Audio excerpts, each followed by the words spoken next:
Welcome to this week's episode of Automotive Weekly's 1 Minute Tips. First of all, it is way too cold to be outside. It is something like 18 degrees, so I am not in the garage today, so apologies for that. But we're going to be talking about two of the biggest tools that you really need when you're working on cars. So let's hop on into it. So one of the hardest parts about working on especially older cars is getting bolts off. And one of the best ways to go about doing that is with the breaker bar.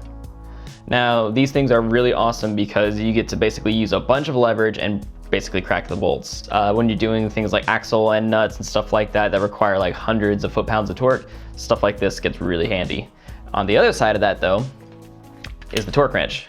Now, if you ever hear the terms torque to spec, which you can hear me say in here, the bolt on top of the strut torqued to spec, and here, torqued everything to spec, and here, we torqued everything to spec. Basically, it just means that you're using one of these guys, tightening it down with the numbers that are on right here, which you may or may not be able to see, and adjusting it to a certain foot-pounds of torque. Manufacturers set these torque numbers so that way the bolts can both come off as well as stay on at that exact amount. So you don't want to over tighten and you don't want to under tighten, especially when dealing with things like, flywheel bolts and stuff like that. Thanks for watching this week's episode of 1 Minute Tips. Be sure you leave a comment down below and let us know what you want to see on here. And as always, we'll have a cool video coming out on Friday, so we'll see you then.